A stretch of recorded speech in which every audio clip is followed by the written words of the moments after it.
Hope is not faith. Hope is asking for faith. Faith is in the intentionality of what we do, say, think, and feel and believe, and the behavioral alignment with where we want to be or better. I've always believed in creating my own luck, but I've also been superstitious. I actually wore the same pair of socks when I started working with West Publishing.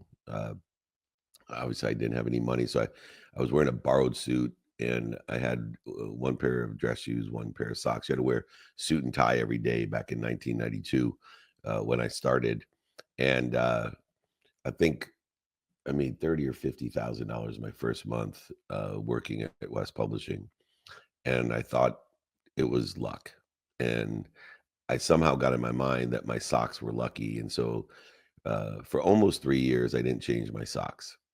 I washed them, but I wore the exact same pair. In fact, I also wore the same shoes. And when I would be in cities with snow, there's holes in the bottom of not only the shoes, but the socks. And I think that may have been a carryover from playing baseball, but I had my lucky socks. I still have the lucky socks. I don't wear the lucky socks. I should frame the lucky socks. But so many of us live life at the mercy of superstition. And some of us even may feel like today, Friday the 13th, they won't do certain things. I do everything because in life and business, we often hear about luck, those moments when success seems to appear out of nowhere, or challenges or evidence contrary to where we want to be come out and present themselves out of nowhere. However, true luck is not random. It is consequential. It's coinciding.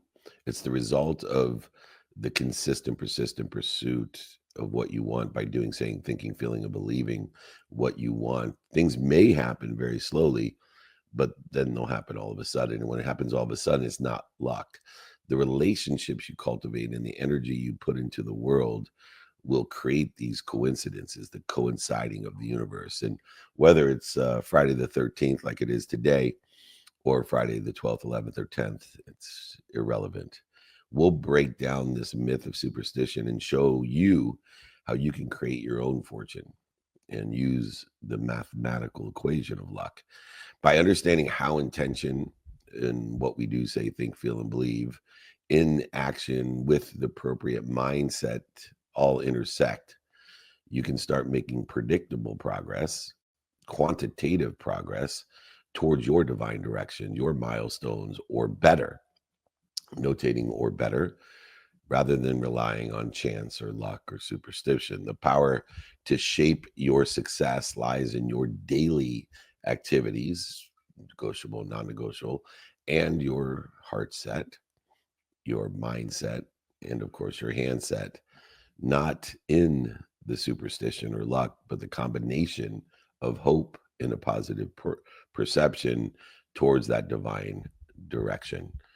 The first thing that we need to do to transform superstition into a controllable mathematical equation is to understand and redefine luck in itself. Luck is often perceived or defined as a random occurrence based off a certain day, number, color, or socks. But in reality, it's the result of consistent, persistent pursuit of your own potential. It takes the consistency of doing, saying, thinking, feeling, believing, consistent relationships that are feeding you in the divine direction, the good behaviors and bad behaviors diminished in that mindset. Understanding that luck isn't about just chance, but it is a mathematical formula that we can control. And it allows us to take ownership and accountability of our own divine direction, take ownership and accountability of the detours.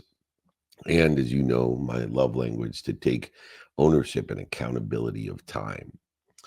Uh, when Tom Brady was picked, I think 199th pick, or you've seen these underdog IPOs show up, that what appears to be luck is in fact the result of the preparation meaning the opportunity.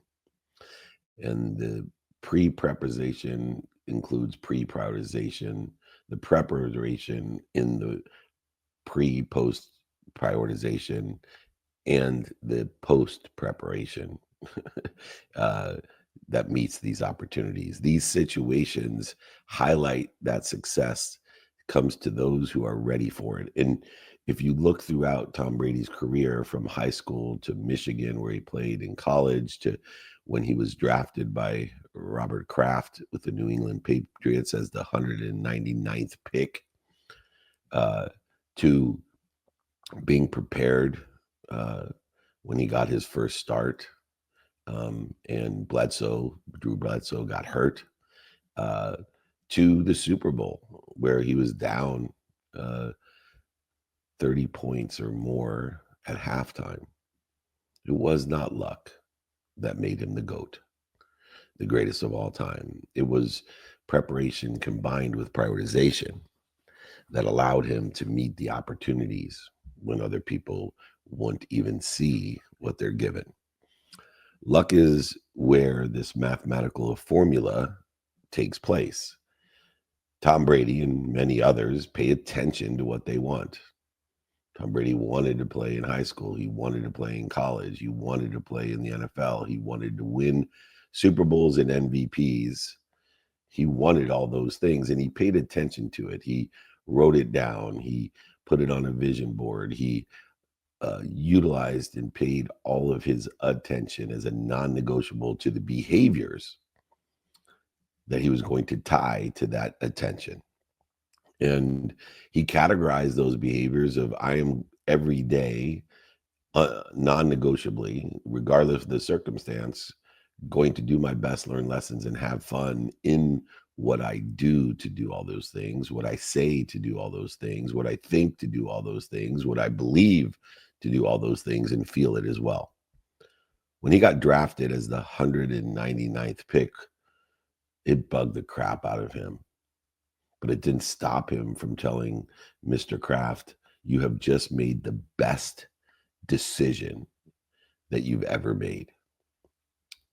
Imagine that. Tom Brady is drafted the 199th pick in the draft, talking to a billionaire that has already created a Super Bowl team, already created a multi-billion-dollar company, already created amazing philanthropy.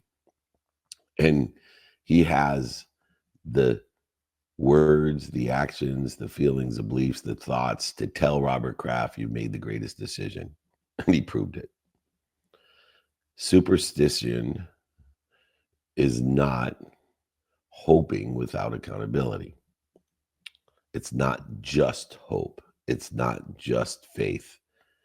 In the context of paying attention as Tom Brady and giving it intention, doing, saying, thinking, feeling, and believing every step of the way, doing his best, learning lessons, and having fun, Tom Brady and many others realize that what we pay attention to, plus what we give our intention to, in those 5 different ways, actions, equal the coinciding of the universe, the coincidences, the consequences, and the results.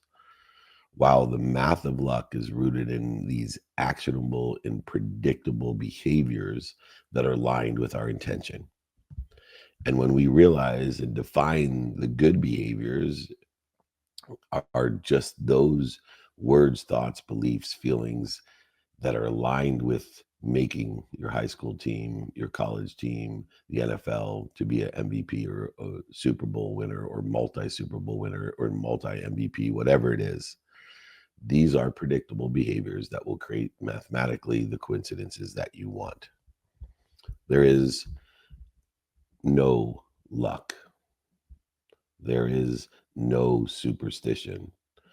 There are actionable behaviors aligned with your intention and your focus that will create what you want or better.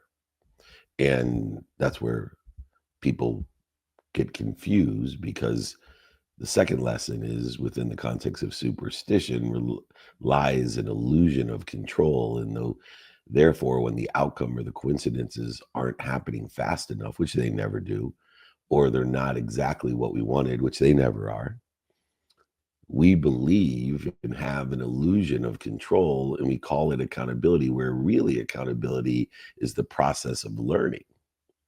Superstition keeps us in a passive state, and that passive state is not one of faith.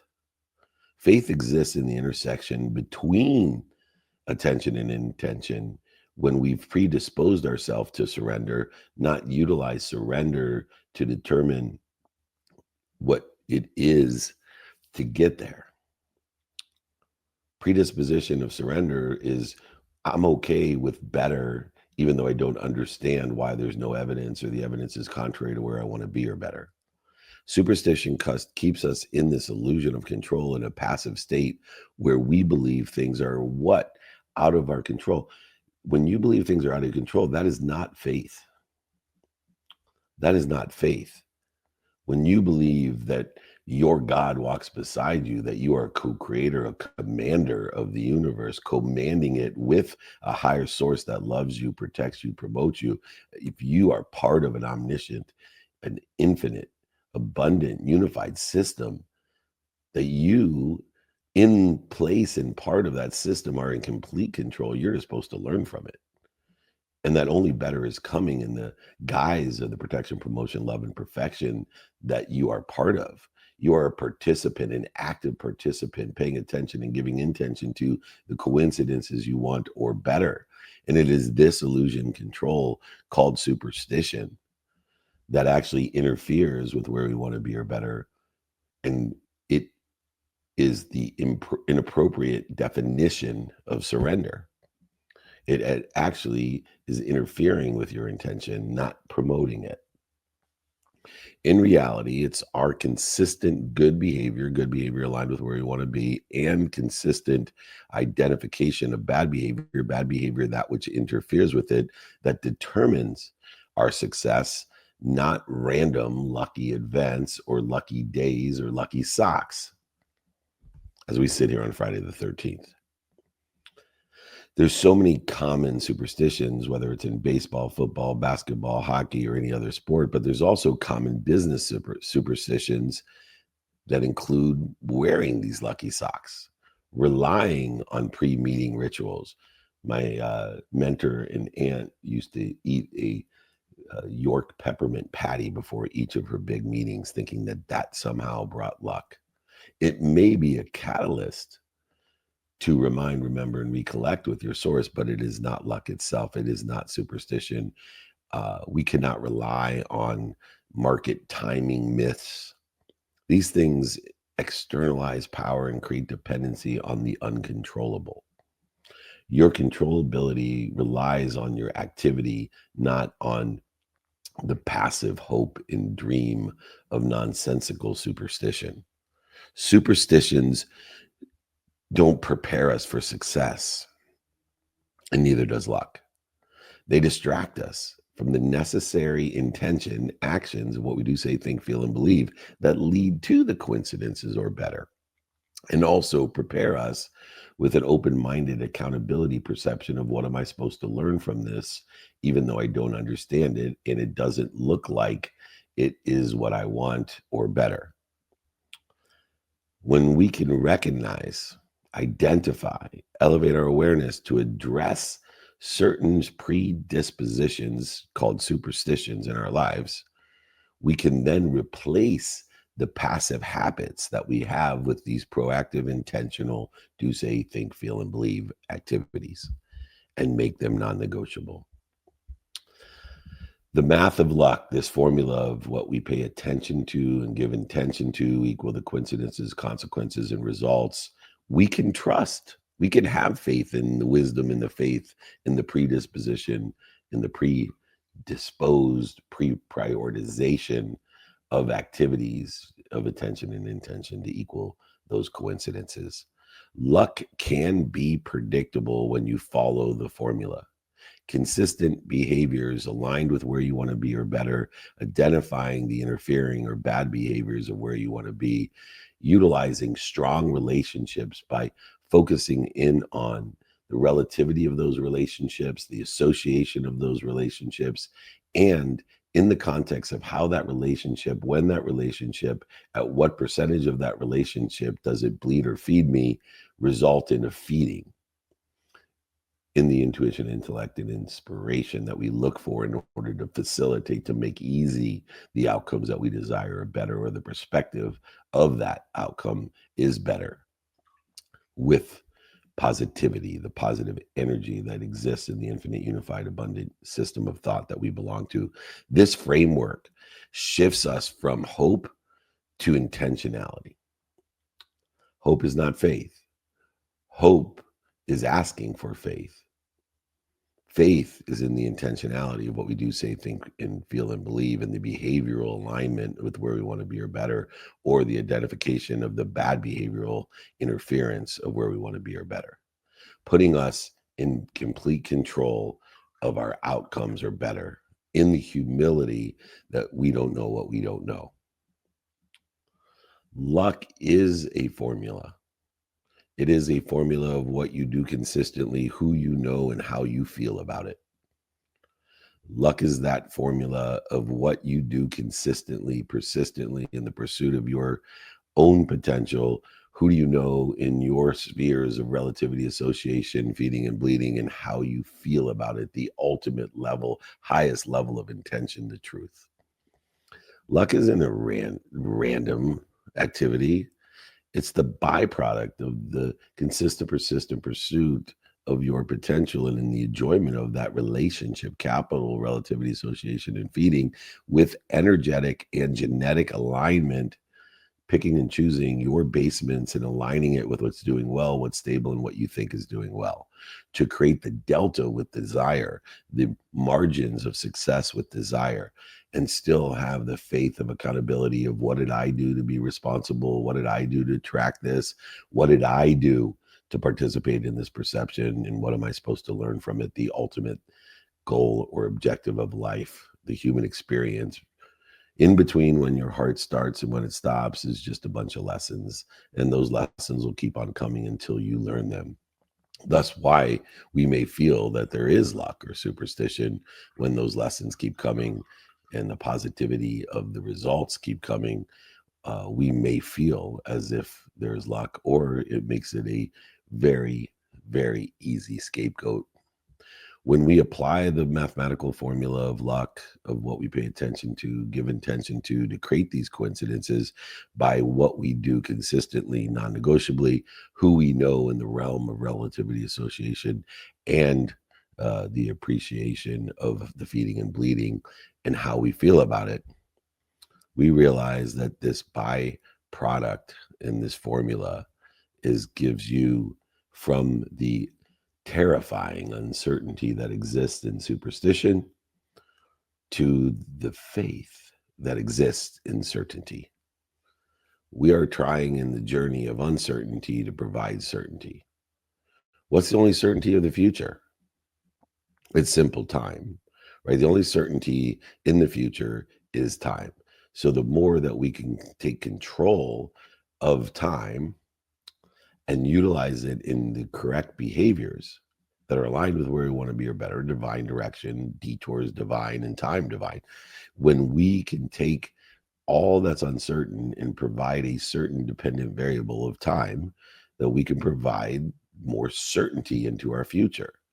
So we are intentional about our sleep. Oh, there goes 1/3 of our future.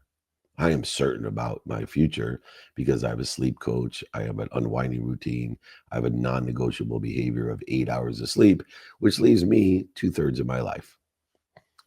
And then I use time in order to facilitate another 4 hours to take certainty with my family, my finance, my faith, the study of the time, the study of relativity or meaning. Now that leaves what? 12 hours, half of my life in the future that is circumstantial and uncertain. And with that 12 hours, I do not rely on luck. I'm extremely intentional and pay attention to that time. How and what am I going to do consistently? Who do I know and that I can help and can help me? And how do I feel? Minimizing the resistance and the distance of resistance from the reactions to fear, The feeling of guilt, resentment, separate, inferior, superior, the feeling of anger and frustration, of worry. These are all feelings that interfere and create superstition, not create certainty to where we want to be or better. It interferes with the mathematical equation of luck as I see it. So we need to focus in on our daily, everyday, consistent, persistent pursuit of our potential and enjoy it through that relativity of meaning, of the detours in the divinity that we can find within it, of what we are given. Even though when it looks like we're punished, we have faith that we're protected, promoted, loved, and perfected. And we look for the light, the love, and the lessons in it through appreciation, gratitude, and we forgive ourselves to shorten the distance of resistance, to create more ease, more inspiration, intellect, and inspiration in what we do. So why? So we feel good about it. The more that you feel good, the more dopamine, oxytocin, serotonin, endorphins are released. And the more we feel bad with worry, resentment, guilt, separate, inferior, superior, anxious, frustrated, angry, guilty, etc., we feel bad. So it interferes with the mathematical equation of luck. We need to build relationships through meaning with everything we do, say, think, feel, and believe. We need to help ourselves to give the meaning by surrounding ourselves with the right people and the right ideas. We need to find the right teams to be on, the right positions to play so we can help others and they can help us. And we need to do that consistently as a non-negotiable to take control of luck. We need to align our basements with what's doing well, what's stable, and what we think is doing well, and then give it attention and intention, knowing we create the margins through desires, through the desire that we must be what we can be. When we don't feel that, when we feel luck or superstition, we need to replace it by canceling the thoughts and words that come through us. We need to clear our subconscious mind of the repetitive negativity and behaviors that result from that repetitive negativity, because most of the day, we already know a third of the day we spend sleeping, but most of the other 16 hours we're spending in subconscious, not conscious thought. And if we haven't programmed our subconscious, our intermediate memory, to be repetitious and reinforcing in the positive behaviors, we will actually interfere with or accelerate bad luck or bad behavior in the wrong direction. And then we will interfere with our mathematical formula of coincidence. We'll get the wrong coincidings of the wrong results, the wrong consequences in our lives. Letting go of limiting beliefs based off of meaning of our past, failures, setbacks, mistakes, defining moments, relativities of our past will free us of superstition and luck, and to create our own fortune by clearing away the negative behaviors, influences that are interfering with our divine direction, and they're giving the wrong meaning to the detours in our lives and wasting time. We need to align ourselves with the empowering truths and behaviors that will get us to where we want to be or better, utilizing wisdom and faith to shorten that distance. So we need to identify and replace all the limiting beliefs of our past with new empowering behaviors to help shift this passive mindset to the proactive one that's in control. Superstition is an interference between us and what we are. I am happy. What am I doing to interfere with it? I am healthy, wealthy, and worthy. What am I doing to interfere with it? It is superstition that will drain or interfere with it. And if we can clear it, shift our energy, not only are we canceling all that we do, say, think, feel, and believe that is not aligned with where we want to be, not only are we clearing our subconscious mind, so the repetitive nature of the human consciousness is in a positive behavior, not interfering or a negative one, but we also can connect to, command with, collaborate with the infinite, abundant, unified system of thought, an infinite amount of energy, an infinite amount of information, an infinite amount of inspiration to create a space for abundance, for everything that you desire. Cancel the limiting beliefs. You'll never overachieve your own self-image. Canceling the limiting beliefs and the superstitions. Clear the space in the subconscious so that we have repetitive, empowering behaviors and beliefs that are aligned with the divine. And then connect, command, collaborate with the infinite information, energy, and inspiration to provide us abundance through service and gratitude. There's many tools that we can utilize to multiply this mathematical equation of luck, and utilizing the 5 daily practices in which I teach, which, by the way, I'll be happy to provide to everybody along with this guide of creating your own luck, of superstition versus creating your own luck. The 5 daily practices are the tools that we use in order to effectuate the appropriate behaviors and minimize the inappropriate behaviors, the behaviors that are aligned with where we want to be or better, or the behaviors that are interfering with it. The 5 daily practices, just email me, by the way, david@dmeltzer.com. David means beloved, at D, that's my first initial. Meltzer means servant or waiter. So email the beloved servant, david@dmeltzer.com, to get the guides, exercises, books, and the 5 daily practices here as a daily touch point for the formula of luck. You got to know what you want, who you can help, who can help you, how to get it done within the context of control that we've mentioned above, to prioritize, pre-prioritize, post-prioritize what's important to you. Obviously using urgency as a subset, so that in the pre, post, and current prioritization process, we have now created an antidote to superstition, an antidote to feeling overwhelmed, an antidote to procrastination by knowing what to do now and being lucky within it and knowing what to do next. 100% of the things you do now get done. 100% of the things you do next get done.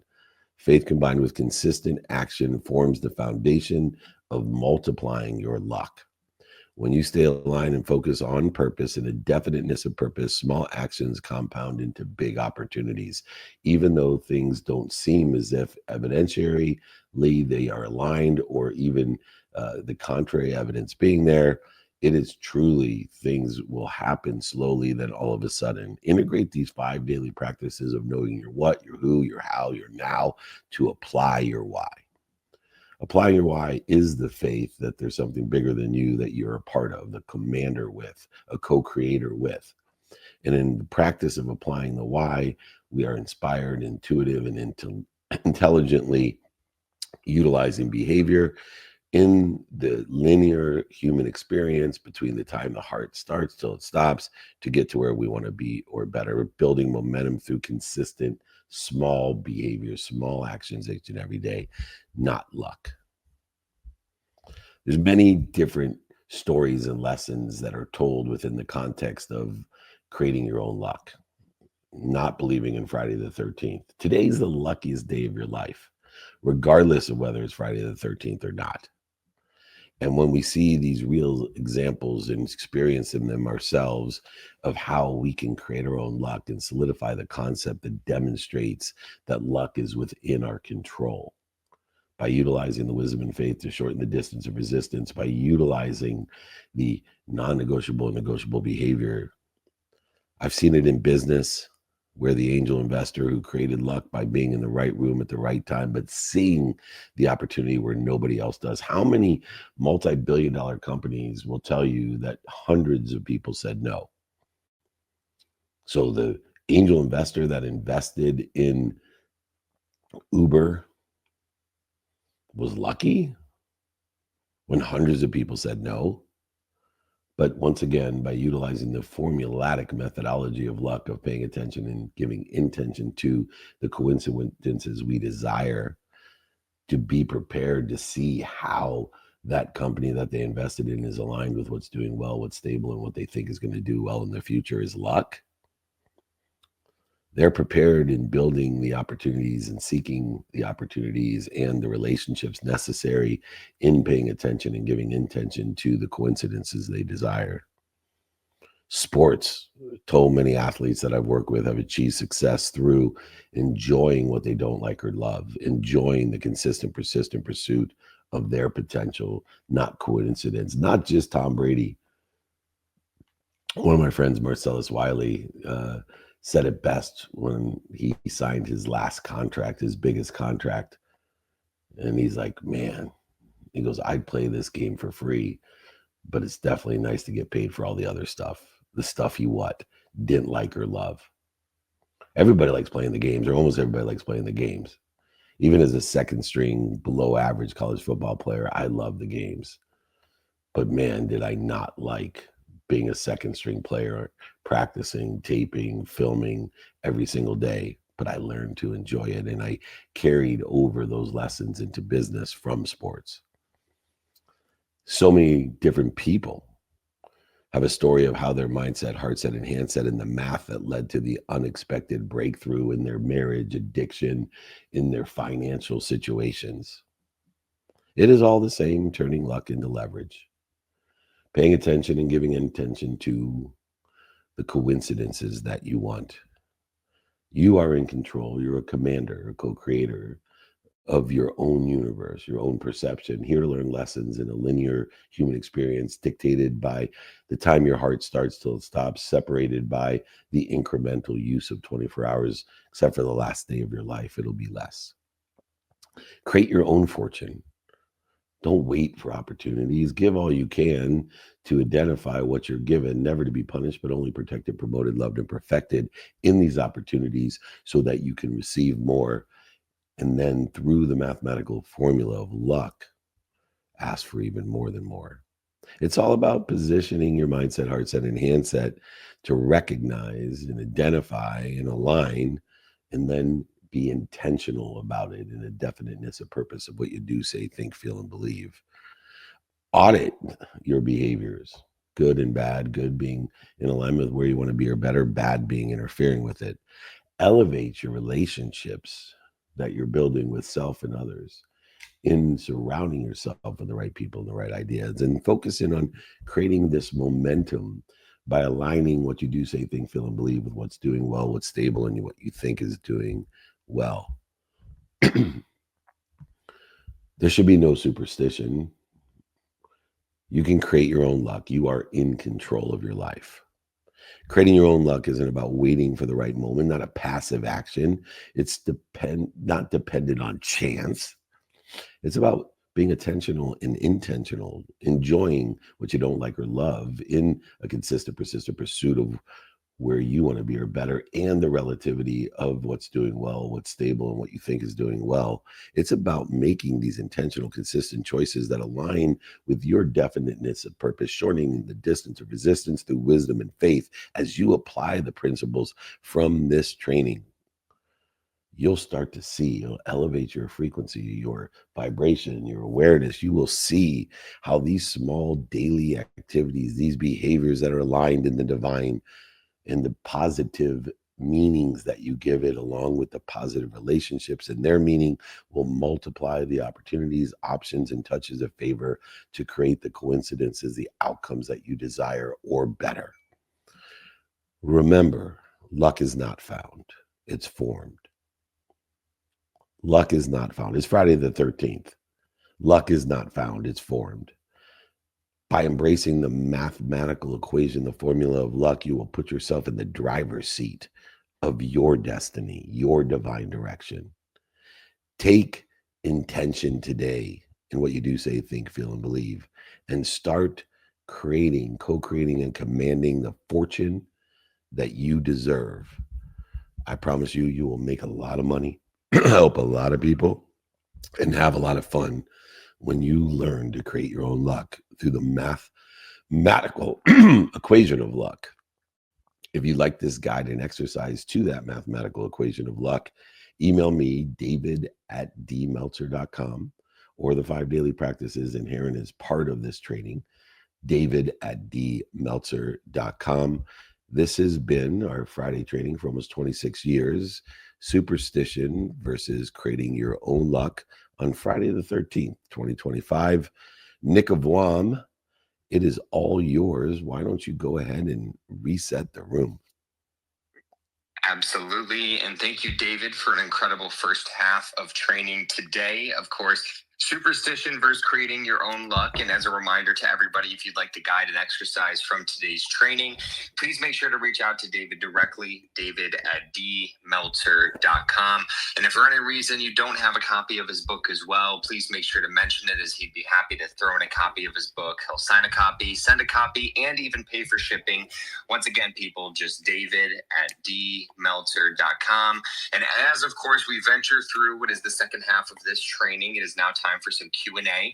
All hot seat Q&A with David based on today's training. So you guys bring the questions and he will bring the answers. If you're joining us online, please put your questions into the chat. And of course, if you're live here on Clubhouse, either request to join the stage using the hand icon if you are in the audience, or of course, if you're already on stage, please just put a note in the room chat and I'll be happy to pass the mic over your way. Now, with that said, Dave, I have a ton of requests here live on Clubhouse. We are going to start with the lovely Colleen, and then I'm going to go over to Joanna Kern. So Colleen, kick us off with the first question of the day. Good morning. Happy Friday, everybody. Good morning. Dave, I love the quote, luck is when opportunity and preparation meet. I think there's a lot of accountability that goes into this topic. And one of the things that came up for me was, how often are you telling yourself, oh, that was really bad luck? Or are you reflecting on the opportunity for, actually, you know what, that's a bad habit. So how often do you do that reconciliation, and how often should people really be looking at it that way? Wow. I didn't include that in my training. What a great insight. That I want you to repeat that. Wow. It's not, man, am I unlucky? It's what behaviors do I need to change so the coincidences change? That's amazing. I think along with, preparation meets opportunity is luck is not found, it's formed. All of these are synergistic to one another. They're reconciled in this idea of an intentional life, a definiteness of purpose within the context of our life. And you asked me, how often or when, and I would say previous to 18 years ago, when I went through my quantum shift, other people call it transformation or an expansion, an enlightenment. There's so many different adjectives to what people go through, from women mostly from the time they're 28 to 38, men from 38 to 48. If you don't want quantitative proof that women are superior, there's one of them. But more importantly, in this quantum shift, and you're living proof of that, Colleen, since I've known you for so long, just a superior being. But more importantly, when we're looking at luck is not found, it's formed. Yes, that's exactly what we should be doing. Now, I spend minutes and moments not doing it now. I used to spend days, weeks, months, and years living in the out of control in luck.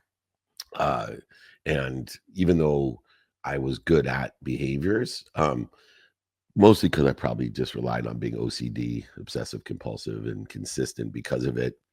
Taking control of that even is this idea of forming my future. And we can form our future or create our luck simply by identifying the behaviors that are aligned with where we want to be. And those are called good behaviors, and choosing them as non-negotiable behaviors. Even furthermore, knowing the exponentiality of consistent behavior comparatively to the non-negotiable behaviors or the non-consistent behaviors, or there's some hybrid ones, once a month, once a week, twice a week, that will have a varying degree of impact or effect or outcomes or coincidences or luck tied to them. But at its essence, when we feel unlucky, we should identify the behaviors. That is a direct connect. So I think you really nailed it when you said, hey, I'm not unlucky, I'm just utilizing the wrong behaviors. And so it's time to make an adjustment, a divine detour, so that I see what behaviors are aligned with where I want to be and identify the behaviors that are interfering with it. Good behaviors are aligned with where I want to be.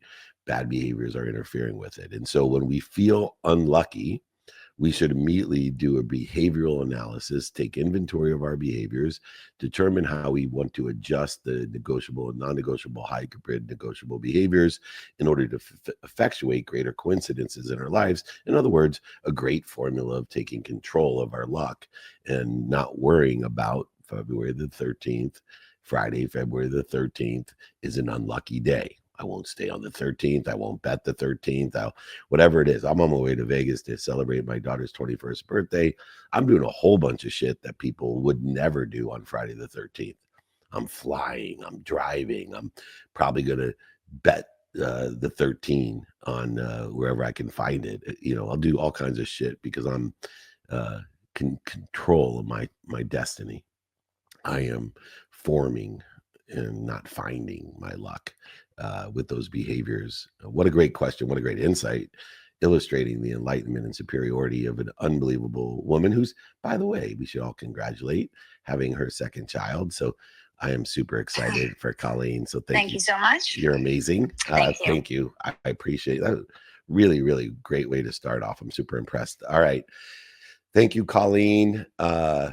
Nick, let's keep this party rocking. What do you say? I say let's keep rocking and rolling. We got Joanna with the next question. I see she's already unmuted, ready to rock and roll. Joanna, it's great to see you. And as a reminder, we are going to be coming to New York City next week. I hope you're going to be around to join us. I'll make sure to give you a quick call today to make sure you get all those details. But feel free to guide us with the next question of the day. Good morning, Nick and David. David, just if you're having what I call an unlucky day and everything seems to be going in the wrong direction for you, what are some best practices that you use to turn your day around? Well, first of all, that's impossible. So if you are having a bad or an unlucky day in its entirety, then you got to figure out your 5 daily practices. So you got to figure out non-negotiable behaviors. I can't even tell you, it's been years and years and years since I've had an unlucky day. I've had unlucky, I wouldn't say unlucky. I've had things that are not aligned with where I want to be. And I immediately search with the light, the love, and the lessons in that. And so understanding that you can't have an unlucky day, month, week, or year. You can have a season of challenges that'll provide you the same outcome that lifting weights provides you. I tell you, don't waste the struggle. When you perceive something to be unlucky, it will be defined as a struggle and interference between you and where you want to be.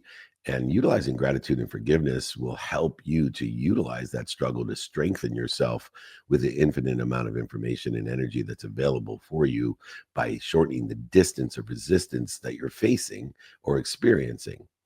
And so our goal is to spend a minimum amount of time feeling like we're unlucky. But you can feel unlucky, but you have to realize that it is not luck. It is an indication you have a better place to be, a better position to be in, a better situation to be in, and utilizing gratitude to find that light, love, and lessons in that struggle, in that bad luck, quote unquote, and then use forgiveness to create more inspiration and ease, a greater connectivity to the information and energy, inspiration that you need. We can then shorten that distance of what you're feeling, which is an unlucky day. The last thing you want to do when an incident occurs in your life, an outcome occurs in your life that you didn't want or you don't understand, the last thing you want to do is place luck upon it. And now you're paying attention and giving attention to what you don't want, what's missing, what you don't have. And that's more of what you get or what other people want for you. They've cursed me. Oh, it's a curse. Well, good. Now you're just going to start paying attention and giving intention to what you don't want and getting more of what you don't want.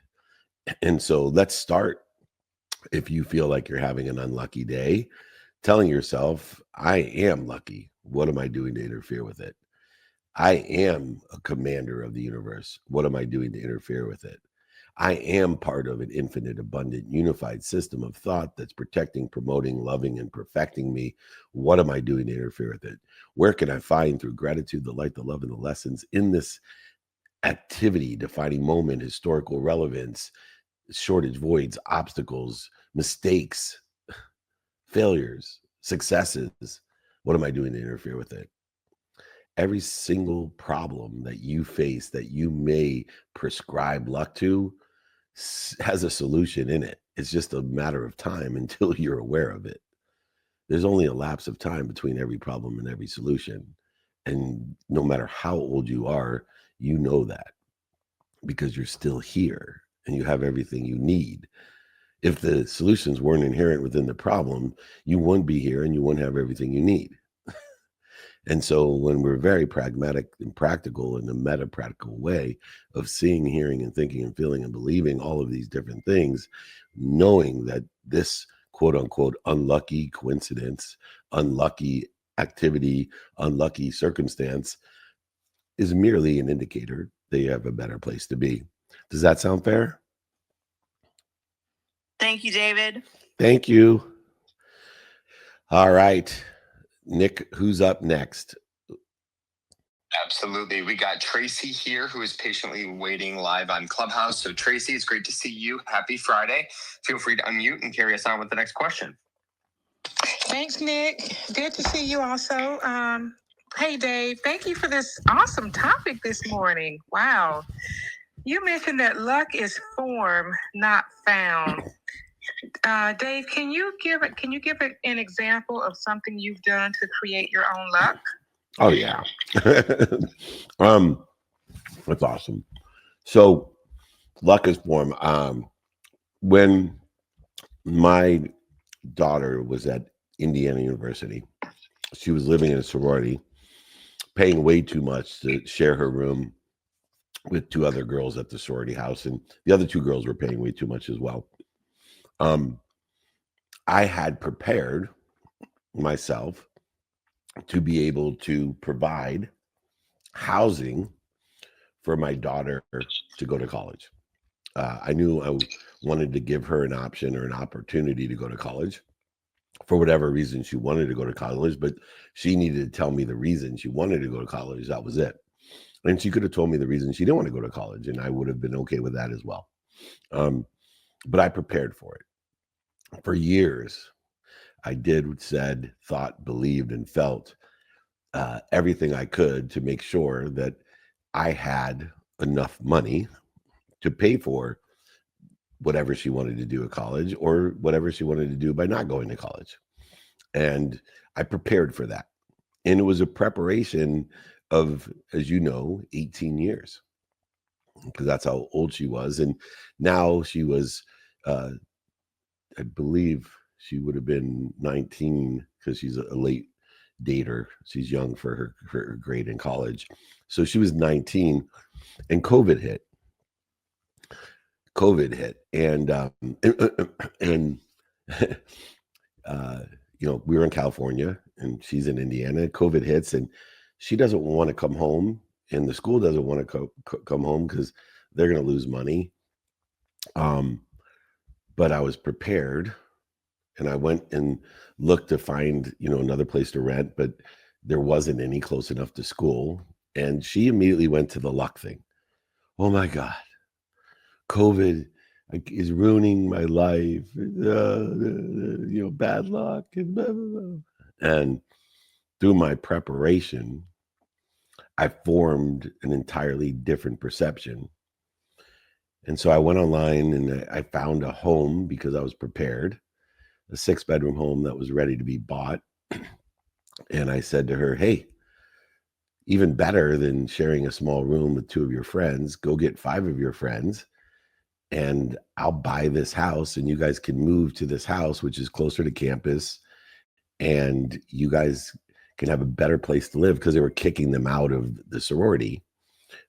And it was less money. Not only was it less money for me, but for every other kid, but it became a profit center for me.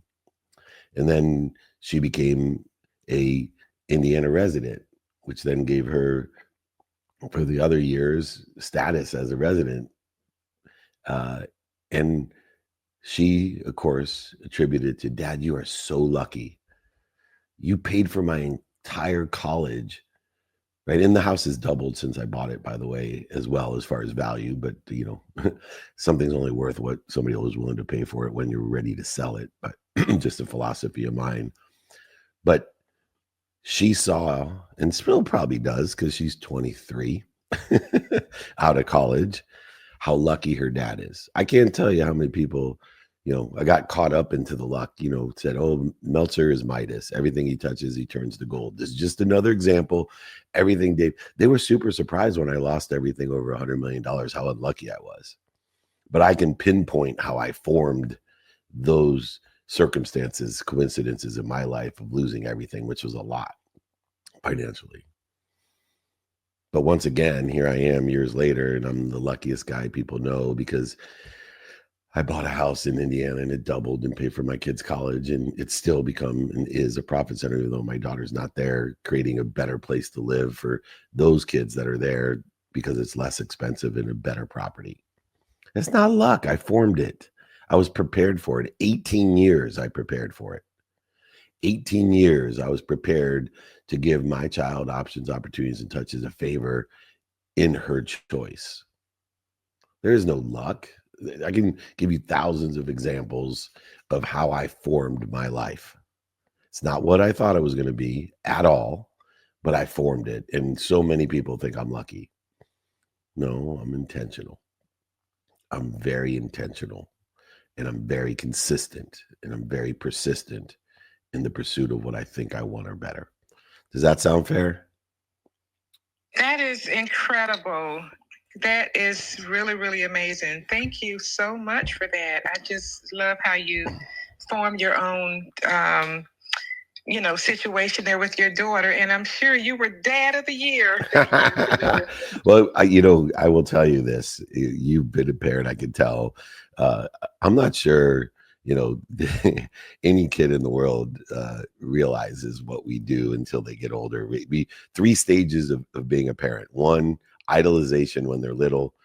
2, demonization when they're teenagers. And then finally, humanization, elevating gratitude and forgiveness with our child and our relationships, as long as it's bonded by our intention of love, of doing our best, learning lessons and having fun. I do tell my kids every day, whether or not they think I'm Dad of the Year, Dad of the Month, Dad of the Day, every single day, that I'm proud of them, I love them, and I always have their back. And I suggest everybody that has kids out there, remind them of those 3 things. You will be preparing them to form their own luck. So thank you so much. Appreciate it. Beautiful. And I believe we have time for one last question here as we round out this incredible training. I'm going to pass it over to Adam Smith. Adam, it's great to see you, my friend. Feel free to unmute yourself and close us out with the last question of the day. Good morning. Man, Nick, thank you for having me on. David, it's always good to hear your voice. How are you, sir? Amazing. Thank you so much, Adam. Outstanding. So you said that luck is formed, not found, and opportunities are created, not happened upon. Over the last 8 months or so in the recovery efforts in Western North Carolina after the disaster of Hurricane Helene, we formed a nonprofit called Savage Freedoms Relief Operations. We shut down all for-profit endeavors. We turned off all of our revenue sources and revenue streams in order to double down and focus solely on this one thing of disaster relief. And prior to the storm, we had great momentum moving in the direction of building business and giving back. And then we shut the business endeavors down, though nonprofits are businesses. This is my question. I believe that luck is created, not found, and I believe that opportunities are created, not happened upon. So I want to create some luck and some opportunity. I want to get on a national stage. I love hearing you speak. And I want to figure out a way to work with you directly and get on a national stage and speak on the Aspire Tour. It's something I've said I wanted to do for the last 12 months. It's something I've said I wanted to do prior to the storm happening. And we haven't had the opportunity in the last 6 months because we've been so doubled down on the nonprofit to get back out there and make ourselves public. So this is me creating luck. David, I'm going to ask you outright.